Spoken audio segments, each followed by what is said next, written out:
اعوذ باللہ من الشیطان الرجیم بسم اللہ الرحمن الرحیم۔ اور جو شخص اللہ کی نصیحت یعنی قرآن سے اندھا بن جاوے، اللہ نے قرآن کو نازل فرمایا کس لیے؟ نصیحت حاصل کرنے کے لیے، جس سے کہ اندھیرے سے نکل کر روشنی میں آنے کے لیے، یعنی جاہلیت سے لے کر انسانیت میں آنے کے لیے اللہ نے پیغمبر کے ذریعہ قرآن کو ہمیں بتا دیا، قرآن کے الفاظ کو ہمیں سنا دیا، اللہ کا پیغام کو۔ اور جو شخص اللہ کی نصیحت یعنی قرآن سے اندھا بن جاوے، ہم اس پر ایک شیطان مسلط کر دیتے ہیں۔ اللہم اغفر لی۔ جو قرآن کو پڑھنے سے اندھا بن جاتا ہے نا، اس کے بعد اللہ تعالیٰ ایک شیطان کو مسلط کر دیتے تھے، سو وہ ہر وقت اس کے ساتھ رہتا ہے، اور وہ یعنی وہ شیطان، یہ دیکھو، اور وہ کا معنی کیا ہے؟ وہ شیطان جو اس کے اوپر مقرر کیا گیا ہے، ان کو راہ حق سے، یعنی جو اندھے بنے ہوئے ان کو راہ حق سے روکتے رہتے ہیں، یعنی حق بات سے روکتے رہتے ہیں اور باطل کی طرف لے جاتے رہتے ہیں، جس کے اوپر جو شیطان مقرر کر دی ہے، وہ اس انسان کو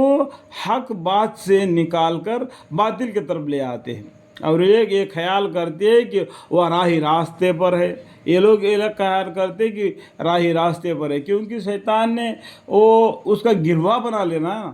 تو اس نے اللہ سے وعدہ کیا ہے۔ آپ کو معلوم ہے، قرآن میں آگے پڑھ کر بھی آپ کو سنایا گیا ہے،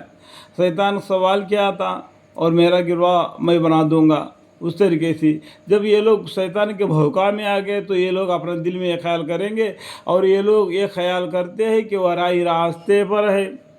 یہاں تک کہ جب ایسا شخص ہمارے پاس آئے گا تو اس شیطان سے کہے گا کہ کاش میرے اور تیرے درمیان میں دنیا میں مشرق اور مغرب کے برابر کا فیصلہ ہوتا۔ جب مر کر برزخ زندگی کے بعد میں اللہ کے پاس جائے گا حساب کتاب کے لیے، اس دن سمجھ میں آئے گا یہ شیطان تھا، میرے کو بہکا دیا، میں اس کے بہکاؤ میں آ کر حق بات تو نہیں سنا اور قرآن پڑھنے سے اندھا بن کر رہ گیا۔ اس ٹائم پر وہ کہے گا کہ کاش کاش کاش کہ مجھ کے اور تیرے کو بیچ میں مشرق اور مغرب کا فیصلہ ہوتا کہ تو میرے پاس بھی نہیں آتا۔ یہاں تک کہ جب وہ ایسا شخص ہمارے پاس آئے گا تو وہ شیطان سے کہے گا کہ کاش کاش میرے اور تیرے درمیان میں دنیا میں مشرق و مغرب کا برابر فیصلہ ہوتا کہ تو بڑا ساتھی تھا، تو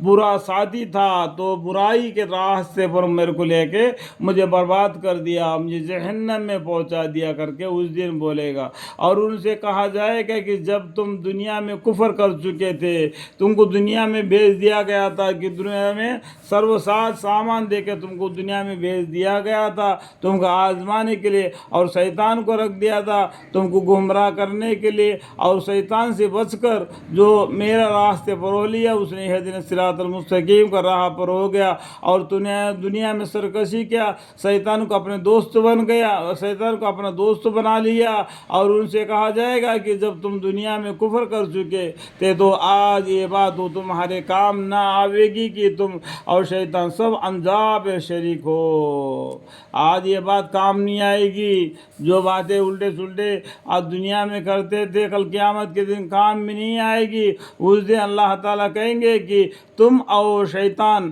سب عذاب میں شریک ہو۔ سو کیا ایسے بہروں کو سنا سکتے ہیں؟ کیا